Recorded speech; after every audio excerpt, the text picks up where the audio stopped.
बिस्मिल्लाहिर्रहमानिर्रहीम। अस्सलाम वालेकुम व्यूअर्स, मैं हूं डॉक्टर अज़हर हुसैन और मेरे सब दोस्तों को, पेशेंट्स को और देखने वालों को रमज़ान की बहुत बहुत मुबारक। रमज़ान जो है ये रहमतों और बरकतों वाला महीना है और आमतौर पर ये होता है कि हमारी अपनी ग़िज़ाई बेइख्तियाती की वजह से रमज़ान शरीफ के मुक़द्दस महीने में हमारी तबीयत ख़राब हो जाती है। तो रमज़ान तो रहमत का महीना है। ये जो हमारी तबीयत ख़राब होती है या जो बदहज़मी की शिकायत होती है, ये बेसिकली हमारे अपनी बेइख्तियाती खाने में उसकी वजह से होती है। वरना रमज़ान तो रहमत ही रहमत है, क्योंकि रोज़ा जो है अब तो मॉडर्न साइंस भी कहती है कि इससे बेहतरीन तो कोई तरीका है ही नहीं कि अब अपनी सेहत को बेहतरीन रखें। क्योंकि जब हम रोज़ा रखते हैं, हमारे जिस्म में जितना गैर ज़रूरी कोलेस्ट्रॉल होता है, जो गैर ज़रूरी फैट है या और जो टॉक्सिक जो जहरीले मादे हैं वो ख़त्म हो जाते हैं, जिस्म से खारिज हो जाते हैं और हमारा जिस्म बेहतरीन हो जाता है। तो इसके लिए थोड़ी सी हमें खाने में एहतियात बरतनी चाहिए। उसमें ये कि अक्सर जब हम रोज़े रखते हैं तो सहरी के वक्त हम बहुत ज़्यादा ना तली हुई चीज़ें या पराठे वगैरह खाते हैं, तो इससे आप मुकम्मल तौर पर अवॉइड करें। इसके पराठों के बजाय आप जौ का दलिया इस्तेमाल करें, जो आप दूध में बना लें या आप पानी भी बना सकते हैं। जौ का दलिया खाएं, उसके साथ फ्रूट्स का इस्तेमाल करें, पानी ज़्यादा पिएं, दूध पिएं और चाय और काफ़ी से बेहतर है कि आप इज्तनाब करें, क्योंकि चाय कॉफ़ी जो है इससे बार बार दिन में पेशाब आएगा और जिस्म में पानी की कमी हो सकती है। उसके बाद आ जाती है इफ्तारी। इफ्तारी में बहुत ज़्यादा तली हुई चीज़ें और मिर्च मसाले वाली चीज़ों से आप परहेज़ करें। उसमें रोज़ा जो है वो आप खजूर के साथ इफ्तार करें और पानी पिएं, फिर नमाज पढ़ के आप रूटीन का जो खाना खाते हैं वही खाना खाएं।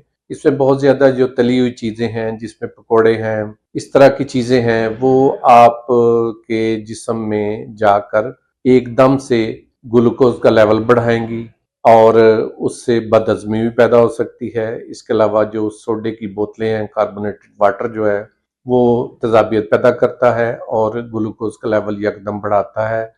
और बहुत ज़्यादा चीज़ों पर मुख्तलिफ चीज़ें खाने से या ग़िज़ा खाने से पेट जो है वो एकदम बहुत ज़्यादा भर जाता है और हमारा जो मैदा है वो कंफ्यूज हो जाता है, क्योंकि हम रूटीन में एक नॉर्मल ग़िज़ा खाना का आदी होता है मैदा, और जब एकदम से हम पकोड़े, समोसे, मिठाइयाँ, मीठे मशरूबात, ये सब कुछ हम खाने की कोशिश करती हैं तो उससे बदहज़मी की कैफियत पैदा हो जाती है।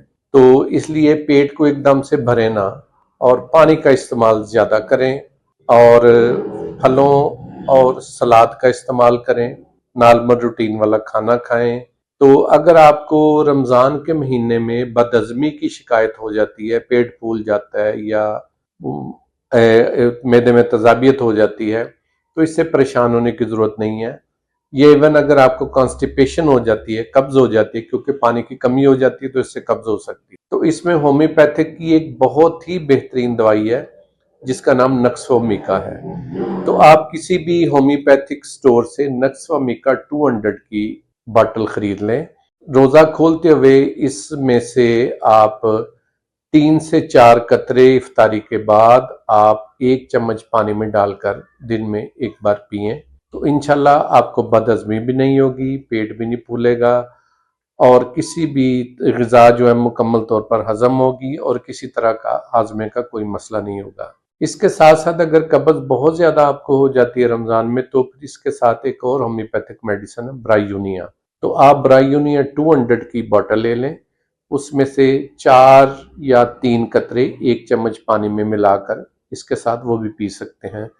तो इंशाल्लाह रमज़ान शरीफ का महीना आपका बहुत ही अच्छे तरीके से गुजरेगा।